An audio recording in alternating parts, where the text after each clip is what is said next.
In this lesson, we're going to continue learning about solving quadratics by factoring. Remember, we began learning about solving quadratics with graphing, and we learned that the solution to a quadratic could be two solutions, one solution, or it could have no solutions, depending on how many points across the x-axis.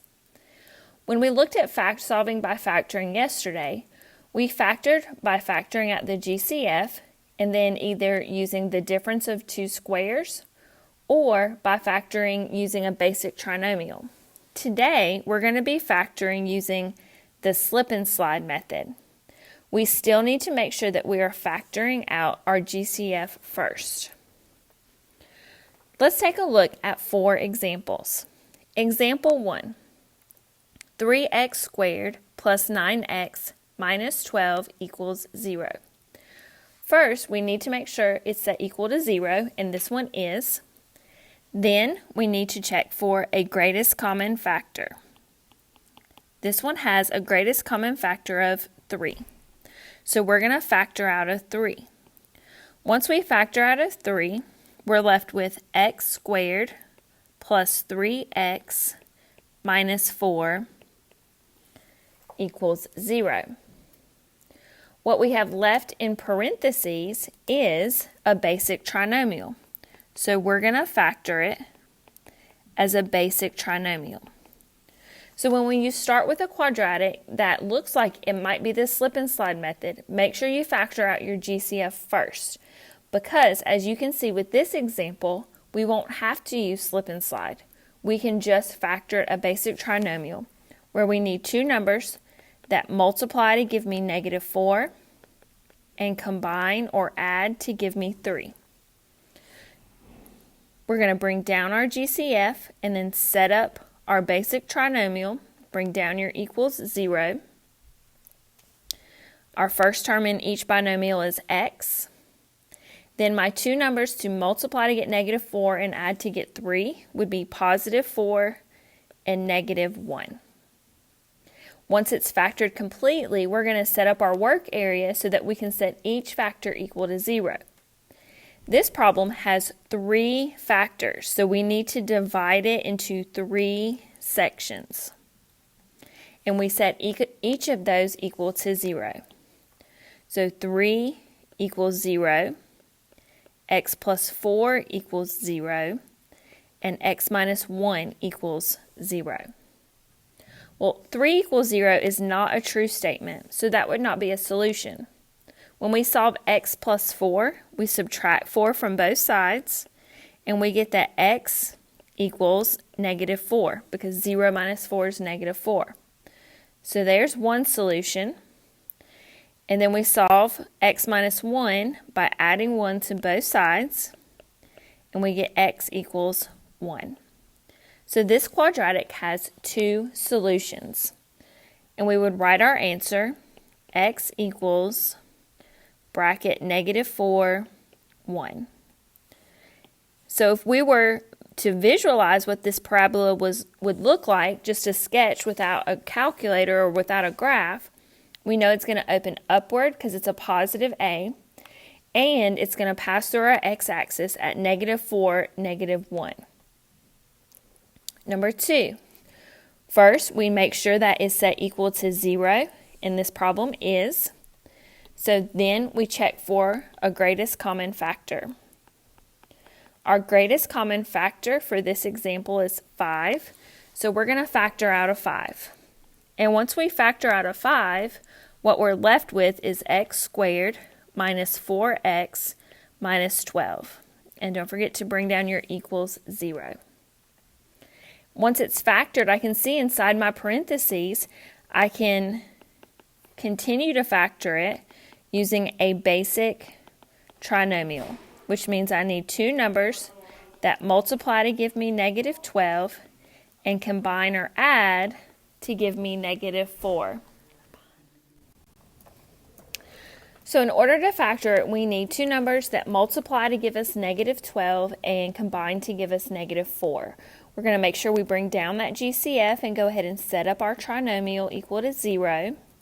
Our first term is going to be x in both. And then our two numbers that multiply and combine would be -6 and +2. Because -6 times 2 is -12, and -6 plus 2 is -4.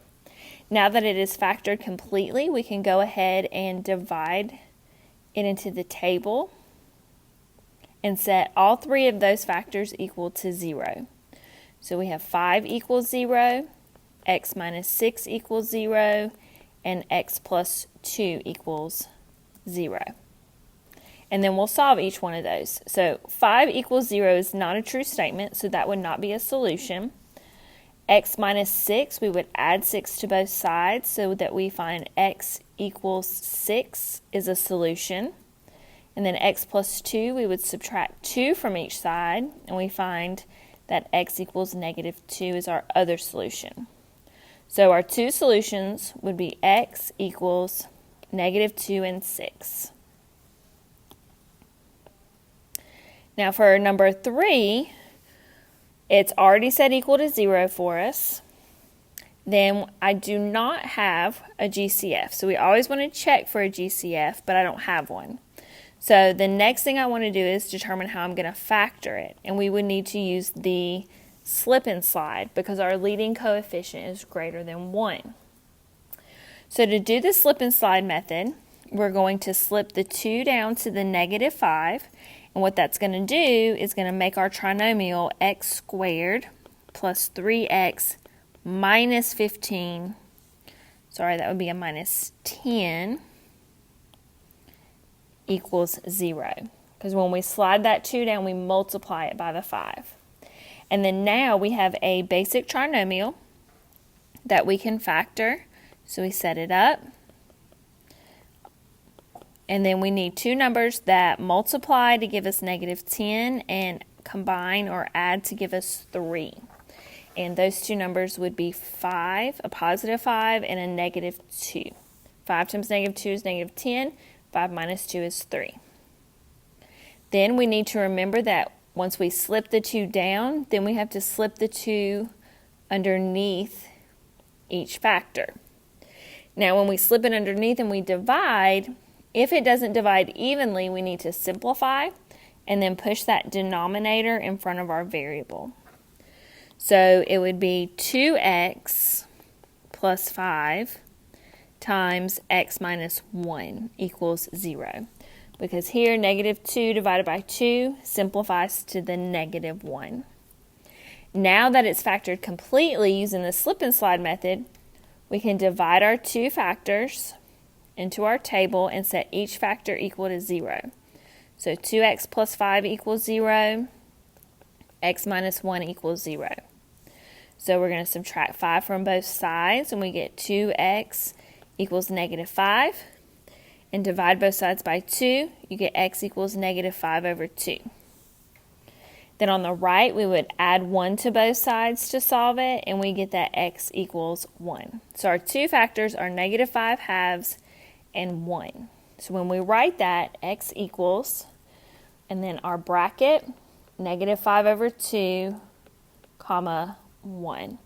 Remember, when you're writing that answer, you want to put it in order from least to greatest. Let's take a look at one more example. Example 4. First, it's equal to 0. Next, we need to check for a greatest common factor. This one does not have a greatest common factor, but we did check for it. Then we need to factor it. And in order to factor this one, we have to use the slip and slide method because our leading coefficient is greater than 1. So we're going to slip the 8 down to the 5. That would make x squared minus 22x plus 40. So when we slip that 8 down, 8 times 5 is 40. Now we're going to multiply it like a basic trinomial. So we need two numbers that are going to multiply to give us 40. And when we combine or add, it's going to give us -22. So that combination of numbers would be -2 and -20. It's negative times a negative is a positive. 20 times 2 is 40. And -2 minus 20 is -22. Then we need to make sure we slip the 8 down, that we slide it back underneath each factor. You need to make sure that you simplify. So the 2 over 8, that is x minus 1 over 4.